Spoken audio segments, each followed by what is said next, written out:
Hi, everyone, and welcome to the Monomyth Diaries, a podcast where ordinary people get to share their hero's journey. I'm Mandy. And I'm Rachel, and we'll be your host. We'll discover powerful insights, critical moments of growth, and much more. Thanks for joining us. We all have a monomyth to share, and someone out there needs to hear it.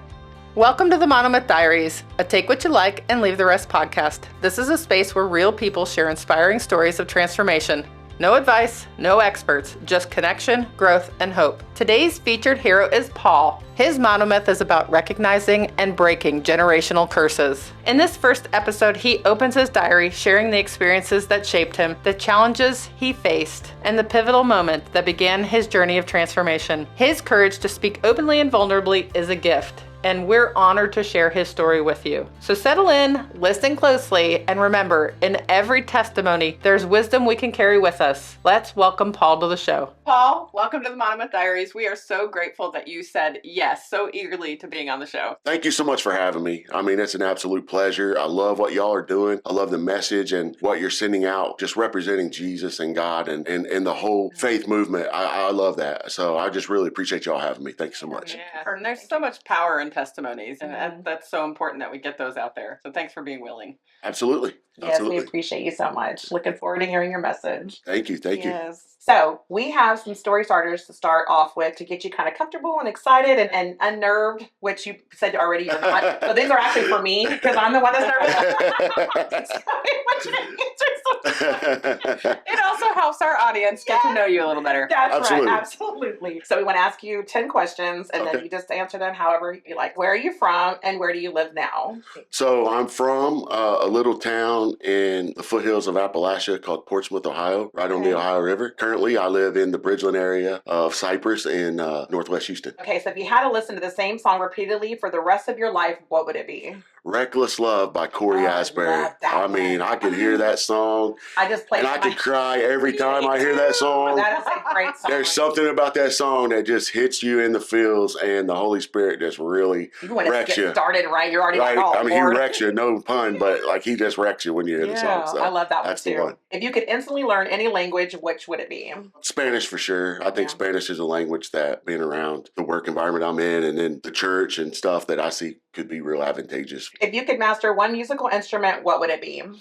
The guitar. I would love to be able to play acoustic stuff. I got bluegrass gospel roots from where I'm from. So just a regular old box guitar, I'd love to be able to play. Travel by car or by plane? I like to travel by car. I like the sightsee. I like the scenery. Gives you time to just soak and get with the Lord and that kind of thing. That's more my jam than flying. What is your favorite holiday tradition? Ooh, my favorite holiday tradition is probably Thanksgiving. I'm a big cooker. The holiday tradition for me is cooking and watching everybody else enjoy the fruits of my labor. Awesome. I like that. Have you embraced the fried turkey thing? No, I'm not a big turkey fan because it's hard for me because like I've tasted it in all different ways, but it's hard to not like get dry turkey. If I could get some moist turkey, I might have a different perception. It's just hard. It's hard for me to embrace turkey. I'll eat it if I have to. I think fried turkey's a little more moist. That's why I was curious because I'm from Ohio. I'd never heard of such a thing. Really? No, we don't fry turkeys. Well, keep in mind, my mom lived in Louisiana from the time I was, early teens. So I spent a lot of time in Louisiana, and they make everything. They'll cook anything. They'll eat anything, and then they try to bake it, cook it, fry it. Any way you can do it. So you've got roots in Louisiana. You sound now, because I was wondering where your accent came from, and I know you're from Ohio, but you do have a Louisiana type twang. Yeah, and keep in mind, I'm from the foothills of Appalachia, so I'm right across the river from Kentucky. Yeah, so the people where I'm from speak like me, right? The people where she and Donnell are from speak completely different. When I would go to visit family in Columbus, they're like, man, this guy sounds like he's from the dead South, you know? Yeah, you definitely have a... No one's ever pinned me to Ohio. I can promise you. No one's ever pinned me to be from Ohio. Donnell and I have a little more of a Midwestern sound to us, for sure. Ours is a little more Southern. Yeah. So what is your go-to comfort food? My go-to comfort food would probably be Mexican. I can pretty much rock fajitas any day of the week. What is your favorite way to relax? My favorite way to relax, honestly, is I just really like to go out and walk. When you look at it biblically, it could be good with the way Jesus went, or it could be bad with the way the Israelites went. But for me, I feel like it's just one of those serene places where I connect with the Lord. I'll be honest, like most of the downloads and stuff that I get from the Lord and when I hear him, it's in those situations. If you could describe yourself in one word, what would it be? Grateful. I'm extremely grateful. I told you it wouldn't take long. Here. I'm extremely grateful. Yeah, I'm extremely grateful. I mean, just where God's got me today versus where I was 5 years ago. I never saw it. I really didn't see it. And so out of all the words, I would just say grateful. And if there was a secondary word, it would be just humbled that God, the grace that he's given me, and then the humility he's allowed me to go through and continue to walk with him, I think is probably the main things for me. If I gave you a third word, it would be joyous. Yes. Every time I see you, Thank you so much. You got a very joyful heart. See me? Yeah. And it makes me feel so good. Thank you. The joy of the Lord is your strength, right? I'm telling you. And there's something about having the joy of the Lord that just changes how everybody sees you. I think all of us can say that one of the gifts that God gives us, right, in Galatians 5:22 is joy. But we filled that gift with the Galatians 5:19 through 5:21 stuff, with the addiction, with the other stuff that we were feeling at. So we didn't get to experience it because it was filled with other things of the world and the flesh, right? So I don't do drugs, I do Jesus. I like that. Okay, I make us all a t-shirt that says that. Tell you, every time we do an episode, I'm like, oh, we should put that on a t-shirt. Yes, and guess who makes t-shirts? I do. So praise God. We're all getting a t-shirt. Okay. What is the best gift you've ever received? The best gift I've ever received has been redemption. Yep. I mean, absolutely redemption. And in all aspects of my life, being able to redeem all that was taken and lost, to include my current wife, and being able to love her like God loves the church and allows me to just be able to love her. It's still a process, right? Because I mean, I'm still learning, I'm still growing with the Lord. But man, that redemption, not only is it joyous, but man, there's something about giving the devil a black eye that just absolutely gives me something. Steroids and all that stuff used to do it, right? Cocaine. Yeah. But man, when I get to give the devil a black eye, when I get to see someone come to Jesus, when I get to minister to somebody and see what God does through that, man, I'm telling you, that redemption just does something for me. Awesome. All right, that's the perfect segue into starting your testimony, is your redemption story. So we're going to rewind the clock and we're going to go all the way back to the beginning, because I know a lot of your early years really shaped who you are today. Tell us what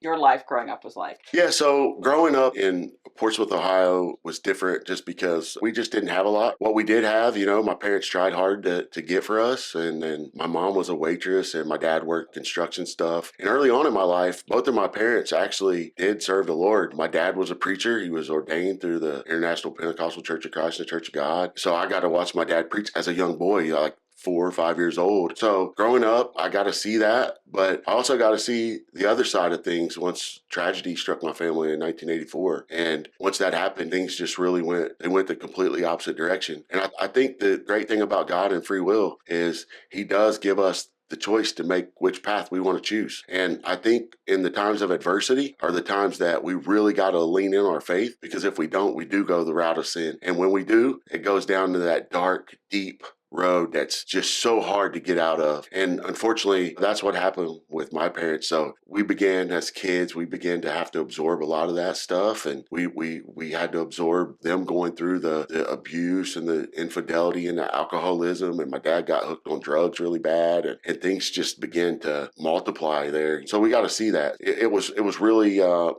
it was something that I just didn't understand, because I was just a kid, and I didn't understand why I was always changing schools. Went to every school in Sauter County, Ohio that existed, lived in every kind of government housing to all different types of housing. And we got evicted at times. And again, I know my parents were trying, but they had me when they were young. My mom was 17 and my dad was 16. So they were kids having kids. Not only that, but the thing with my parents was, my mom was put in a tough situation when she got pregnant. My mom shared a story story with me about her mom kicking her in the stomach, trying to make her have an abortion, right? A miscarriage, right? And then they loaded her up in the car and was taking her to Kentucky, because where I'm from is right on the river, and tried to take her to Kentucky to have an abortion. And my mom said, if you don't stop the car, I'm jumping out of the car. So they turned the car around, and that's when things changed, because my mom's parents didn't believe. They didn't grow up in faith. They didn't believe. And they were hellions, from prison to outlaw motorcycle gangs to drug dealing, and you name it, they did it. They were wild. I mean, they were just known to be extremely wild. So my dad, his family was just the opposite. My grandparents on my Leslie side of the family were Christians, and my dad grew up Pentecostal. My dad grew up in that church environment, and my grandma she was a saint. She was 14 when back then, it wasn't weird to start a family at 14, 15 years old, back when my grandparents, and my dad was number 9 to 10. So he was young. He was one of the young ones. So my grandparents were older, much older when my dad was born. And he was the baby for like 7 or 8 years before my youngest uncle come around, who's like 8 years older than me. So my dad got the chance to experience my grandparents in full faith. So he knew. But drugs had a hold, drugs and alcoholism had a hold on my dad. Even as a teen, he struggled with that stuff as a teenager. And ultimately it was one of those things that just kept coming back that he never was able to overcome. But I think we go through things in life that build character and build us into the men and women that we're supposed to be. So I think a lot of that, if I would have took it the right way, I could have learned a lot of good lessons from it. But because of those generational curses and stuff that I allowed to carry on with me, growing up was tough.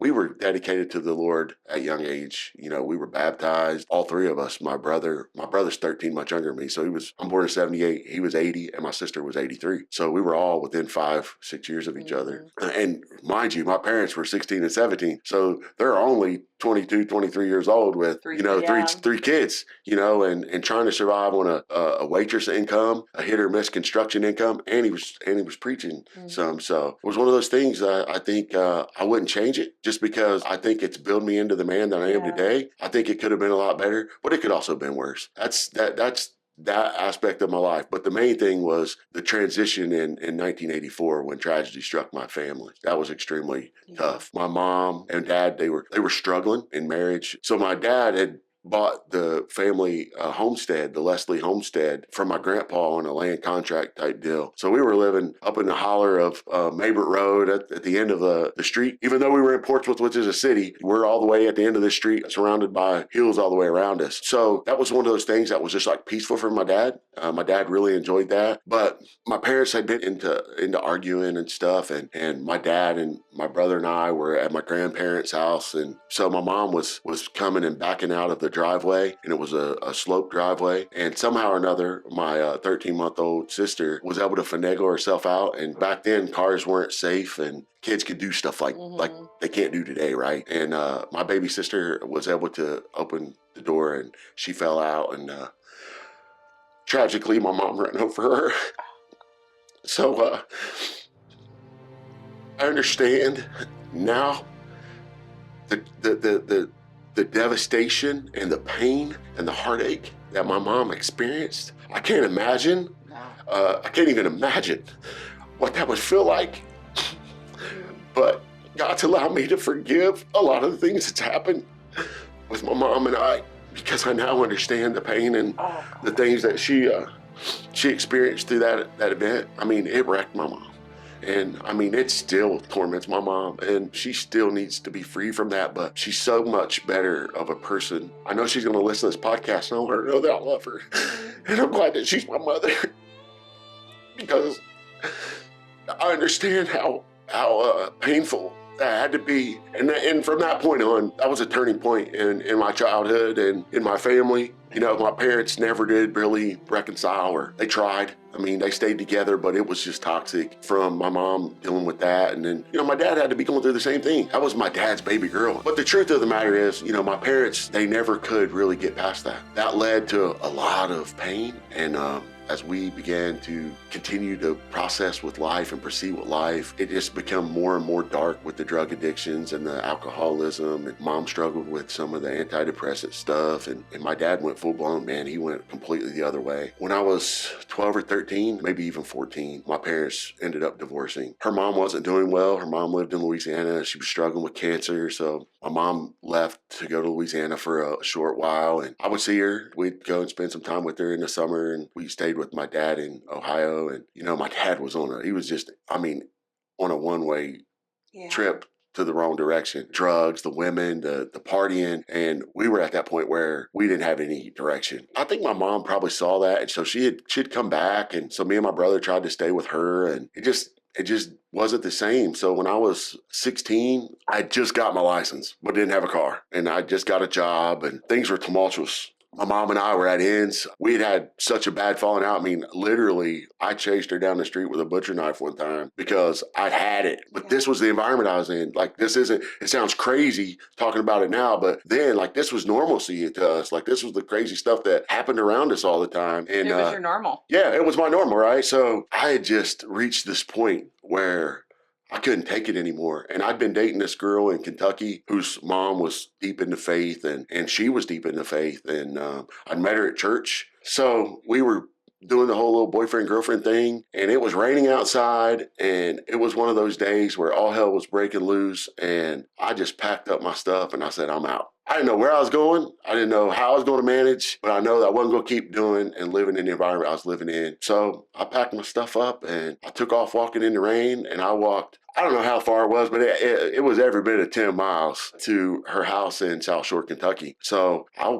walked it, and I cried the whole way, and I didn't know what it was going to be like. I didn't know if they would receive me. I just knew that I wasn't going to be here. Anything had to be better than here was my mindset. So I showed up over here soaking wet, crying, backpack with just a few things in it. And her mom had welcomed me with open arms. And her dad, he was a Marine, a Vietnam veteran. So he was pretty rigid, looked like a mountain biker guy, had a Fu Manchu that hung off his chin about 3 or 4 inches. Wild looking dude, man, and very intimidating looking. But I'd met him, and he just looked at me as, his daughter's friend at that time. And they told me, they're like, hey, like, we'll let you stay here, but there's none of the relationship stuff. You can stay here, and you're going to work, and you're going to go to school. And so they helped me. They truly helped me, and I owe a lot of gratitude to them. Even though we don't communicate anymore, I owe so much gratitude to them, and I want them to know, like, I'm thankful for the things that they did, because I don't know how life would have turned out had they not been the hands and feet of Jesus at that point in my life. So I stayed with them for it probably lasted about a year. They found out my son's mother was actually still boyfriend and girlfriend, and things went south really quick. Don't want to really get into a whole lot of detail about that, but nonetheless, I had to go and pursue a new place to live. My mom's baby sister had a camper on their property, and they let me stay in there long enough to save some money up to where I was able to rent my own apartment. At the time, I was going through a work program in high school, so I only had to go in and take the main basic classes, math and English, and then I was released to work. And I was still dating her. Now I'm allowed to date her because I'm not living there, so I'm still dating her. But again, I got back into that cycle where I would be drinking with my buddies, and I would be partying with my buddies, and doing things I shouldn't be doing, and trying to work 2 jobs, trying to go into high school, trying to keep up with the relationship that I was in. And once I turned 18, my girlfriend's dad, or my ex-wife's dad, he basically said, hey, he said, look, man, he said, if you're going to marry her, you got to have a job, bro. Like McDonald's and Captain D's and stocking shelves at Kroger, that ain't a job. Like, that's not going to do it for my daughter. Like, you got to be able to provide and take care of her. Yeah, so good for him. I was like, you know what? What about joining the military? One of my dad's oldest brothers, who I really looked up to, his name's Dave, was a Vietnam veteran, Army veteran, Bronze Star recipient, Purple Heart recipient, just absolute highly decorated. And I said, you know what? I remembered all those hero chest talks that we had when we would go out to visit. And I said, you know what? I'm joining the Army. I didn't want to be infantry like him. So I was like, you know what? My ex-wife's dad was really big into maintenance and mechanics, and he was teaching me that kind of stuff. And I said, I'm going to be a mechanic. So after talking with my girlfriend at the time, and she's like, let's do it. So she supported that. And so I walked into the recruiting station. I said, look, man, sign me up. I want to be a mechanic. I want to join the Army. I said, but I want to do as little time as I have to do, because I wasn't sure. You know what I mean? Because I knew I was going to get my butt kicked, but I didn't know how bad I was going to get my butt kicked. And it was at that point where life really started getting real, and it opened that door door for me to go into the military after I graduated. And I look at it as an absolute just touch from God. You know, I was the only one in my immediate family of 5 that only graduated high school.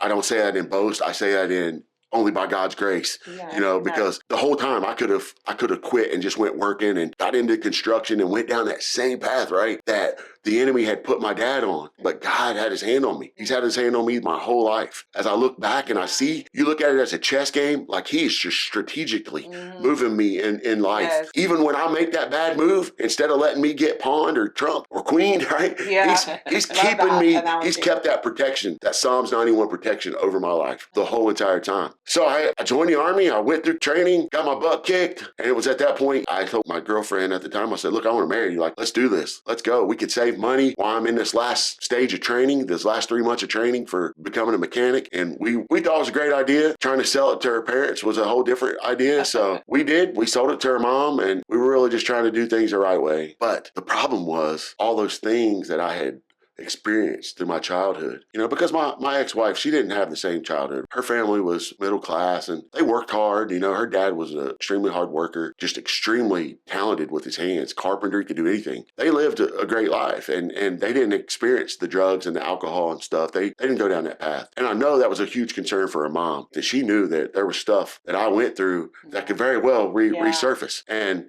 to the point, her dad had told me, he said, you ever touch her, I'm going to kill you. Straight up, you ever touch her, I'm going to kill you. But there was something about that that just always stuck with me. I respected him enough that I didn't want to ever put my hands on her. And I never did. I never did put my hands on her. But I killed her and destroyed her with my mouth. And I beat her to death with my mouth. And then I beat her to death with my actions, the things that I did. When we were in the Army, I think I was in the Army 4, 5 years. My son was born. We ended up having my son when we lived in Hawaii. But we reconnected. We had split up for a short period there, and we had reconnected, and she got pregnant right after. But she took me back. You know, I was unfaithful. She had taken me back, and, you know, my son was born, and, you know, I come down on orders. I made E6, a staff sergeant in the Army. I mean, I was flying up the ranks. I was doing well in the Army, but I was still broken. All that brokenness, all that baggage, all that stuff, it was still there. I wasn't serving the Lord. I was walking that lukewarm state. I always had a very reverent fear of the Lord, because growing up Pentecostal, that hell and brimstone message, it'll land. I don't care. I don't care how you end up, but you're always going to look back and say, man, if I do this and I die, am I going to go here or there?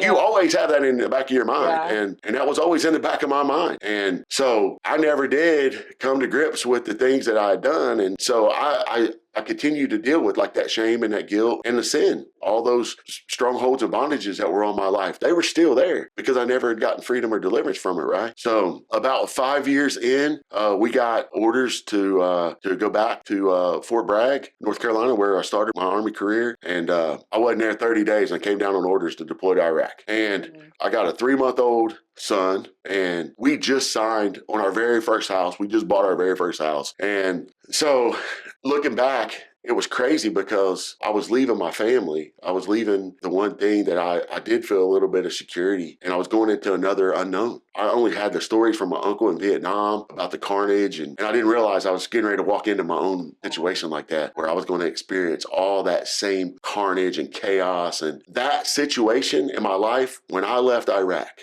a piece of me was left there. A piece of me was left there. And I didn't understand what happened and what was going on. But I know when I came back, I wasn't the same. I didn't know how to get through it.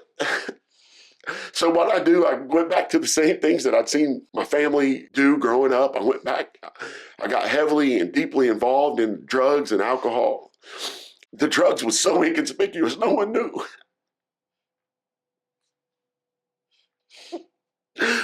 No one knew. No one knew I was doing the stuff that I was doing.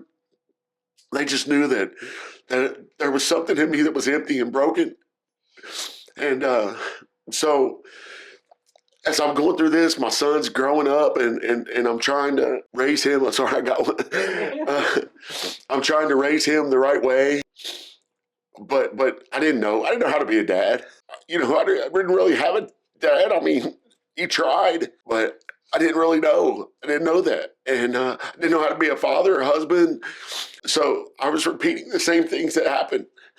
I never physically touched her, but man, I destroyed her with my mouth. I destroyed her with my actions. Oh, Lord. And if it wasn't for the fact that I wanted to give up a lot, there was many times that the enemy had come in and just really wanted me to give up. To make matters worse, as we're going through this process and in this phase of our life, in this season of life, me and my infinite wisdom thought it was great to start getting into this motorcycle club stuff. And I got heavily involved into the motorcycle club stuff to the point it got so toxic that I become affiliated with the 1% Motorcycle Club. It's a gang. I'm not saying any names of which club, but I will tell you there was something about that lit a fuse in me in the wrong way. And it really sparked something in me that turned me into a monster. I've become extremely violent. I started doing cocaine, anabolic steroids. I mean, I was just turning into an absolute animal. And I was fighting all the time. And then I go back home like nothing's going on, and I go to work. I'm a regional manager for. So I'm over here living two lives, just hoping to God they never drug tested me. I'm out here messing with women, doing things I'm not supposed to be doing, and no one knows, except for the people that's around me, the people that's in the club. And, when they say what goes on in the club stays in the club, that's one of those things that happens. Even in distribution, man, I started selling steroids and whatever I had to do, I started doing that stuff. And ultimately, those things, they just kept compounding. And it was only by the grace of God in 2017, I started having some major health issues with my colon and stuff like that. And I didn't know what was going on. And I went in to the doctor, and they ended up having to go and do some surgery and stuff. But it took me where I had to take a medical leave of absence from the club. So I wasn't allowed to ride. So I took that moment. God, he took that moment and he removed me from that pit. And when he did, I decided to give myself, rededicate my life back to Christ. We went into a church similar to Your Story Church and Thrive, and a guy was preaching, and he was talking about how he had walked through adultery and addiction, and he had ran everybody off, and he told them all he didn't want to be with them, he didn't want to be around them, and he was just continuing to go down that path. And he said, he shared his testimony, and it was in that testimony that I was like, man, this is me. This is me. I could relate to his story, and it just resonated. And I said, God, please take that away from me and show me who I'm supposed to be and what I'm supposed to be. And it was in that moment, man, where I gave my spirit, man. I gave my spirit to God. But my mind, will, my emotions, my soul was still bound because I never got set free.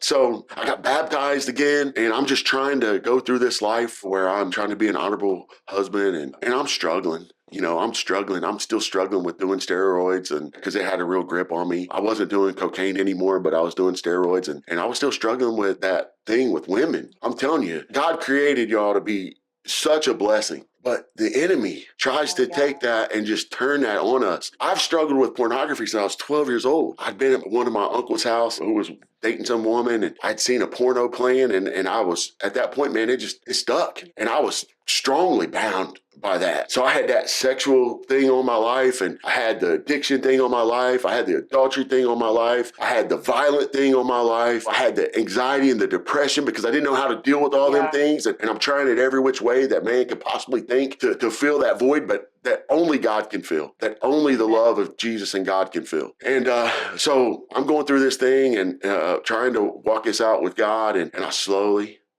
see myself fading back into those things because I never got involved.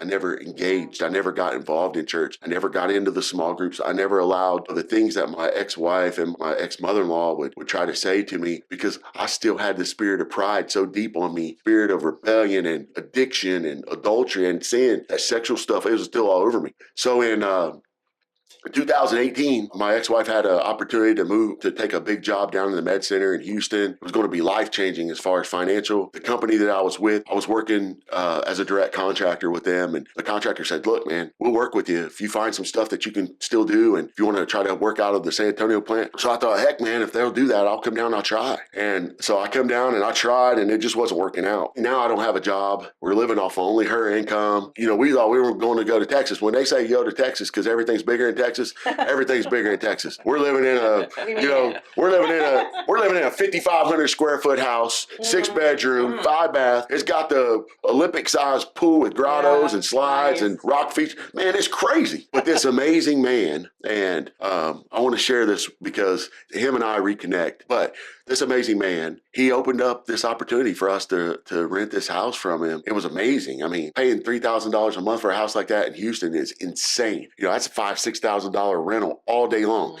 That alone was something that God had just opened up. Because again, I'm lukewarm, but I know I love God. Yeah. I know I love him. I just didn't know how to love him. I didn't know how to build relationship with him. So I'm still doing the things of the world, but I got one foot in the world and one foot, and you know what the Lord says about that. Lukewarm. Yeah, I mean, He's gonna spew you out of his mouth, right? So I knew that, but I was still playing that game. But it's because it was generational. My dad played that the whole time. He was either all the way in or he was all the way out. And that's the way my mom and dad operated when they were serving the Lord. And so we were there from 2018 and 19 going into 2020. God had opened up this amazing opportunity for me to go to work for this amazing company, one of the top distribution companies in the world. Probably just delivered stuff at your door over the Christmas holidays. So not only that, but he allowed me to go into a level of management most people don't just get to walk into. And again, God knew what he had planned for my life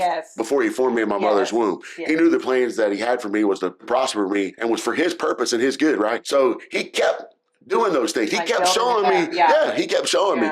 So I get into this environment, and man, let me tell you about the sexual stuff that's in this environment. It's insane. So I'm still struggling with all this stuff. I'm still deep. The porn's got me in a full Nelson chokehold, man. Like I just couldn't get out of it. Literally, I was just choking to death because it was so bad. I was giving up. Although I loved him and I was trying to serve him, and my ex-wife was still doing the church stuff, and she was going out doing prayer stuff and bringing people to our house, and I was locking myself upstairs. So I had to be around him. Yeah, because y'all are still married at this point. Yeah, we're still married. Is she aware of the pornography and the drugs? And that's one of those things, right? Like she wasn't aware for me. I don't know if she had an inkling or intuition that it was happening. Don't know if the Holy Spirit had shared something with her maybe or something. I don't know. But I was on a business trip getting ready to launch a brand new building, one of the brand new state-of-the-art buildings for this company. And I was up in Des Moines, Iowa. And she had went to Moravian Falls, North Carolina or something with one of her friends. And I didn't really know that that's where she had went until, I know now, but I didn't know at that time. And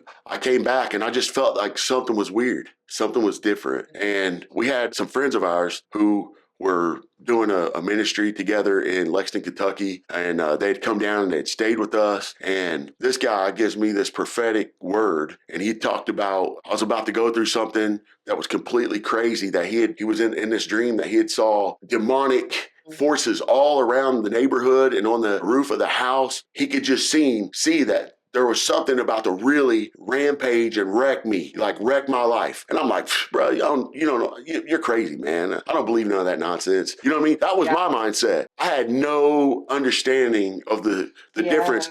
One of my big failures that I had in my walk with God, the few times I tried, was I didn't understand the difference between the natural and the spiritual. And man, is there a difference? Yes. 1,000%. Is there a difference? Yes. The difference between really having a relationship with God is understanding that spiritual side and just knowing that you love God. You can't get by on just loving God. Right. You can't get by with this. This right here will put you into your purpose. Right. Will put you into where God has intended you to be. So I didn't have that connection yet. I just know that things were disconnected. Now, mind you, we were sleeping in different bedrooms. I'd been in a different bedroom for probably 2 years at this point. Because honestly, that whole church thing and all that stuff, it was turning me off. Because I don't know if she was meaning to be, but she was preachy. And I didn't want to hear that.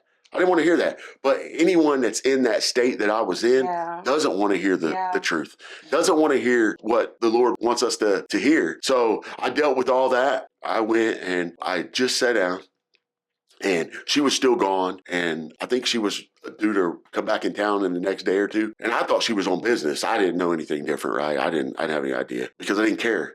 Because in that phase of my life, it was all about me. Everything was selfish. Everything was prideful. The only person I cared about was me, honestly. And now that my son was just graduated high school, I'm like, Yeah. It's on, Jack. I don't have nothing. Like, it's on. Like, I'm going all in on this thing. The level of pride and stuff was so bad. I had a brand new C7 Corvette in my driveway. You know, I had Harley in the garage. We had 4-wheelers and dirt bikes, and I was just living high on the hog. I was doing everything to fulfill that empty place in me, and none of it did. I was just reaching, and none of them were filling that place. And as I was sitting there after I'd returned back from that trip from Iowa and she was still gone, I'm looking through my email. All of a sudden I come across a brand new email from her, and I was like, what is this? And the email said that she's gonna move on with life without me. She appreciates the son that we've had together. He can stay with me. He can stay living with me, but she was going to pursue a different path in her life, and her path didn't include me. Mind you, at this point, we'd been married 23 years. We'd been together 25. And I'm going to tell you that same feeling when I left Iraq and a piece of me was left there. The enemy just dropped that same stuff right back on top of me. And I got into this phase and this state of mind. This ain't happening to me. This ain't gonna happen to me. I'm not doing this all over again. At the time, I'm 41, 42 years old, and I'm like, I can't do this again. This has been my whole life. This has been the cycle. I've been walking in my whole life. I got things going for me. I got the title. I got the job title. I got the big 6-figure salary. I got the Corvette in the driveway. I got the Harleys. I have all these things that the world said I'm supposed to have to make me happy. But the one thing that I never thought would drop me and bounce on me, because I felt like in my past, my dad ended up dying of an overdose. After he got out of prison, he ended up overdosing just a few months later. I was 21 years old, and that wrecked me. I felt like every season of my life that I thought I was getting somewhere, something happened. It's like everywhere I was going, every state of my life, phase of my life was the same pattern.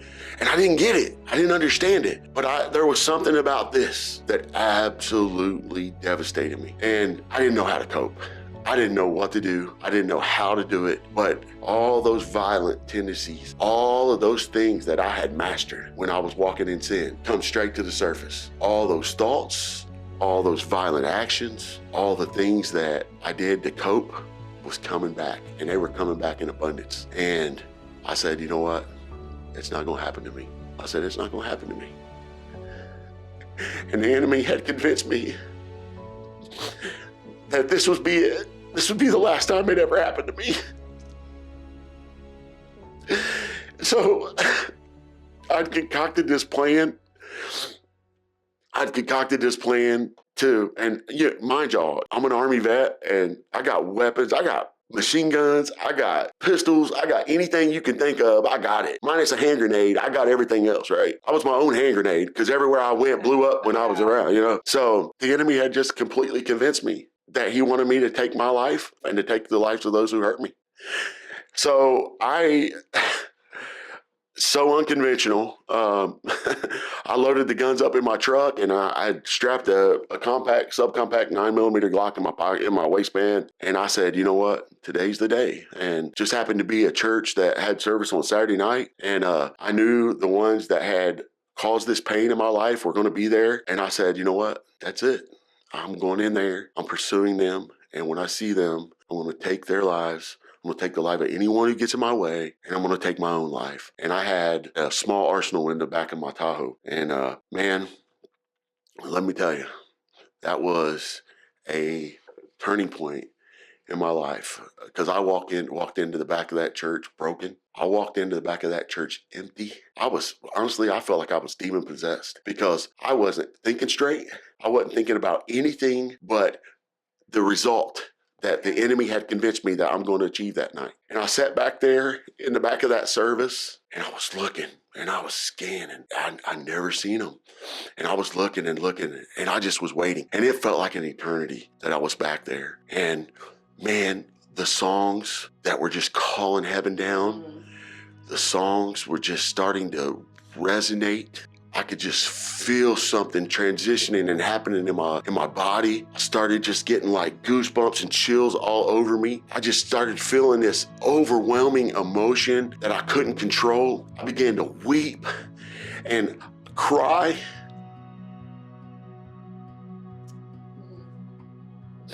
In a way that I'd never wept and I cried before. And I just knew something was fixing to change. And these two men walked up to me in the back of that church, and they started talking to me, and I just didn't know what to say. I couldn't say anything. I was just so broken and hurt, and I was just crying and overwhelmed with emotion. And I could just feel something just drastically changing in my life. And they said, look, just come up. It was the time they were doing altar call. And this was like a full-blown church. Man, they prayed in tongues in the Spirit, and they didn't care, like whatever the Holy Spirit led them to do. And these two men had the boldness of Jesus to come back there. And I honestly felt like God had picked me up out of that pew and took me up to the front. And all of a sudden, all those prayer warriors just become and surrounded me. And they began to pray, and they began to call down the angels from heaven and call down just heaven right there into that place. And I could just feel, it was in that moment, I said, God, I got to do something different. I can't keep this same cycle. I can't keep doing the same things. I can't do this again. I need you to do something completely different in me that you've never done before. And it was in that moment, man, that I could just feel this crazy heat and chills and everything come across my body. And I was just crying out. I was just crying out, Jesus, I love you. Oh, man. Jesus, I love you. And I need you, Jesus. And it was in that moment that he just came and he just put his hands and loved me. And everything that I had been bound with, everything that I had done, all the addictions, all the strongholds, he literally set me free and delivered me from pornography, from looking at women objectively, to look at from the pride, the addiction, anxiety, depression, because I struggled severely with PTSD from the combat stuff. And I'm sure some of it was from my childhood and all the other things, right? And God just removed every bit of that off of me. And you guys were talking about the joy. The man I was before didn't have that joy. Oh, wow. I didn't have that joy. I didn't know what joy was. And man, there was something about what God done in my life right at that moment that just transformed me. And I think it was in that moment when God completely set me free and freely delivered me, and he saved my life. He completely saved my life. That was the turning point in walking in my will versus walking in God's will. And ever since then, it's been different. It's been different. Wow, Paul, I am so glad to hear that things are going to start to change for you. And I really hate having to stop you, but we're going to have to push the pause button on your monomyth for today. Obviously, this is the catalyst that's going to mark the beginning of your transformation. We know what you shared today was incredibly difficult, and we truly appreciate when people are vulnerable and honest on our show. I mean, to sit here and reflect on your life, to name your hard choices with this level of honesty and vulnerability, that takes true courage, Paul. So we truly appreciate everything that you have shared with us today. We want to remind our listeners to be sure to join us next Tuesday as we continue Paul's monomyth. Paul shares how his life has changed and what his life looks like now. Thanks again for joining us. Looking forward to next week. Thanks again, Paul. Thanks for joining us on the Monomyth Diaries. If this episode resonates with you or someone you know, we'd love for you to share it and spread the inspiration. Don't forget to follow us wherever you get your podcasts or on YouTube to stay connected. We'd appreciate if you could take a moment and rate and review the podcast. It helps us reach more people with stories of transformation and growth. You can visit us at monomythdiaries.com or text us directly from the show notes to reach out and keep the conversations going. Until next time, heroes, let's journey together through our monomyths.